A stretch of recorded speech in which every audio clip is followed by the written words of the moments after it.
નમસ્કાર મિત્રો, સ્વાગત છે આપ સૌનું આપની ચેનલ દેશ વિદેશમાં.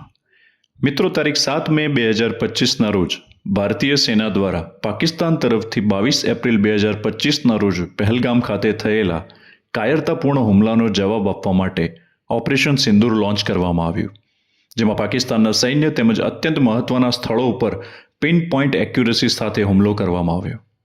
જેના વળતા જવાબમાં પાકિસ્તાન દ્વારા ડ્રોન, ફાઇટર પ્લેન તેમજ લોંગ રેન્જ મિસાઇલ દ્વારા ભારતના કેટલાક મહત્વના સ્થળોને ટાર્ગેટ કરવામાં આવ્યા, જેમાં કેટલાક રેસિડેન્શિયલ સ્થળો તેમજ ધાર્મિક સ્થળોનો પણ સમાવેશ થાય છે. પરંતુ ભારતની અત્યાધુનિક એર ડિફેન્સ સિસ્ટમ દ્વારા સંપૂર્ણપણે પાકિસ્તાનના મિસાઇલો તેમજ ડ્રોન્સનો ખાત્મો કરવામાં આવ્યો હતો, જેના કારણે યુદ્ધની સ્થિતિમાં એક આધુનિક સુરક્ષા પ્રણાલીનું મહત્વ શું છે એ સ્પષ્ટપણે જણાઈ આવે છે. કારણ કે મિત્રો, જ્યારે યુદ્ધની પરિસ્થિતિ સર્જાય ત્યારે દુશ્મન દેશ દ્વારા ભારતની અતિ મહત્વની એવી ટેક્ટિકલ લોકેશન્સની સાથે સાથે સ્ટ્રેટેજિક લોકેશન જેવી કે ભારતીય વાયુસેનાના એરબેઝ, ન્યુક્લિયર તેમજ થર્મલ પાવર પ્લાન્ટ, ભારતના oil reserves, military headquarters, ammunition depot, highway, bridges, tunnel તેમજ ડેમ જેવી અતિ મહત્વની લોકેશન ઉપર હુમલો કરવામાં આવે તે અત્યંત સ્વાભાવિક છે. હાલમાં જ પાકિસ્તાની સેનાના ફિલ્ડ માર્શલ આસિમ મુનીર દ્વારા ચેતવણી ઉચ્ચારવામાં આવી કે જો ભારત દ્વારા સિંધુ નદીનું પાણી રોકવામાં આવશે તો તેઓ દ્વારા ડેમ ઉપર હુમલો કરવામાં આવી શકે છે. આપણે આપણા મિત્રો બદલી શકીએ છીએ, પરંતુ આપણે આપણા પાડોશીઓ ક્યારે બદલી શકતા નથી.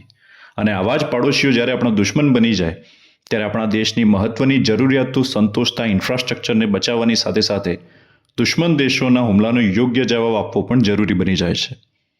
અને તેથી જ લાલ કિલ્લાની પ્રાચીર ઉપરથી ભારતના વડાપ્રધાન શ્રી નરેન્દ્રભાઈ મોદીએ આહવાન કર્યું કે આવનારા સમયમાં ભારત પોતાની ઇન્ડિજિનિયસ ટેકનોલોજીની મદદથી અત્યાધુનિક ડિફેન્સ સિસ્ટમ નિર્માણ કરશે, જેને ભગવાન વિષ્ણુના સુદર્શન ચક્રથી પ્રેરણા લઈ સુદર્શન નામ આપવામાં આવ્યું છે. મિત્રો, વિશ્વના ઘણા દેશો પાસે દુશ્મનના હુમલાને હવામાં જ વિફળ બનાવી દે તેવી અત્યાધુનિક મિસાઇલ ડિફેન્સ સિસ્ટમ મોજૂદ છે, જે અત્યંત કારગર સાબિત થાય છે, જેવી કે ઇઝરાયલની આયરન ડોમ સિસ્ટમ, યુએસએની થાડ, પેટ્રિયોટ અને રશિયાની વિશ્વવિખ્યાત S-400 મિસાઇલ ડિફેન્સ સિસ્ટમ.